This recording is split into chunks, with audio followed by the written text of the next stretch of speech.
But African trading links reached far beyond Europe. To the east of Cairo lay the great sea routes to India and China.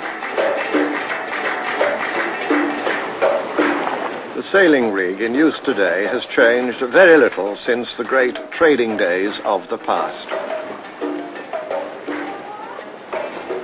East African sailors were attacking their ships against the wind up to an angle of 35 degrees long before Europeans had learned the necessary technique.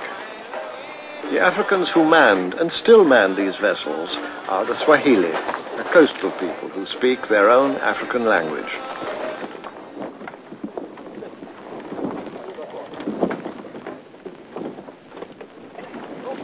Really, these mariners were at home on the highways of the sea, just as in West Africa the camel caravans traversed the Saharan ocean of sand.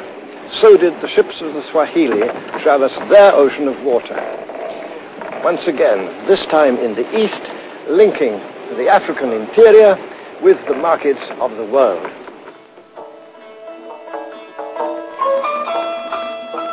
This is Lamu, a charming little town on the northern coast of Kenya. It was the destination of many of the ships coming down from the Red Sea, the Persian Gulf, and some from as far away as India and even China.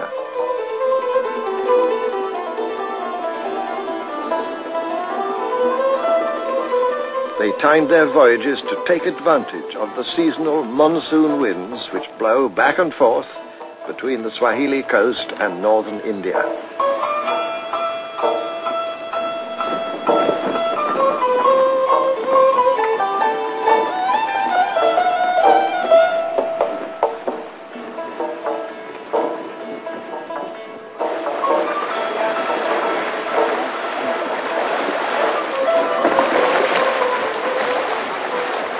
The ships brought with them not only goods for sale, but a wide range of ideas and beliefs.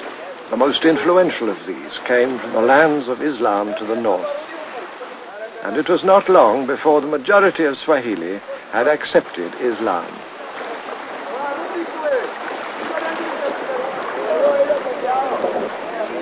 In spite of this northern influence, much of their culture has remained distinctly and uniquely Swahili, and it has kept its own identity.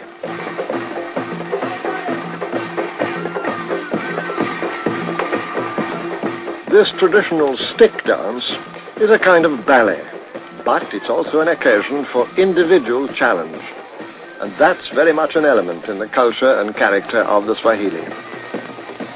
Although the cities of the Swahili in their heyday had a common interest in trade, each of them preferred to stay on its own. They liked to compete against each other, as these men in this stick dance, but had no interest in territorial conquest.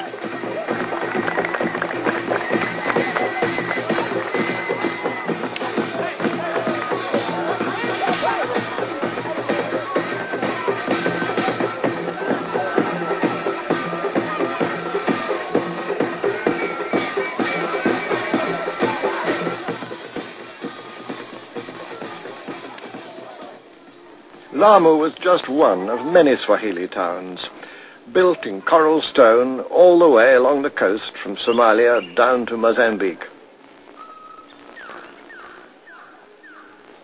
The domestic architecture of Lamu has been no mere copy of the styles of Arabia or India.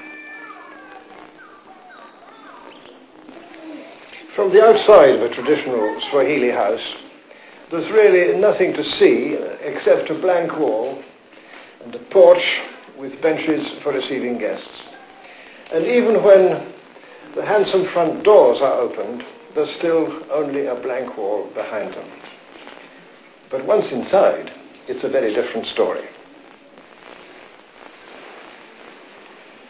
600 or 700 years ago, when houses like this one first began to be designed and built by Swahili architects for leading men and merchants, there were few houses anywhere else in the world so well designed for comfortable city life. This particular house dates from the early 18th century. But much older examples of Swahili domestic architecture not only demonstrated a unique construction and embellishment, but were built to a high standard of what we now call modern conveniences. While the inhabitants of London in Elizabethan times were emptying chamber pots out of the window, Swahili residents of Lamu who could afford such a house as this enjoyed the luxury of good internal sanitation. These old Swahili houses spell out for us the basic aims that guided the architects in their design: to make the best possible use of local materials, finely plastered coral stone, necessarily short rafters of mangrove tree poles, and then to ensure a high level of domestic privacy, and not least to show off and guarantee the creditworthiness of the owner, so essential in a community whose livelihood always depended on the profits and the risks of long-distance trade. Lamu is nowadays the best preserved of the old Swahili coastal towns, but it was by no means the most important.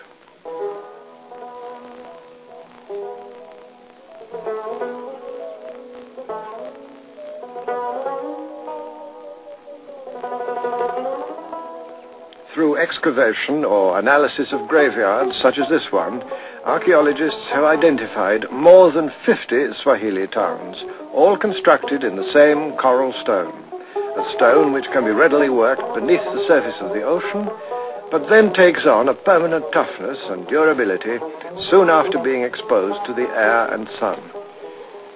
And here is one of the best surviving examples of the pillar graves unique to this Swahili coast.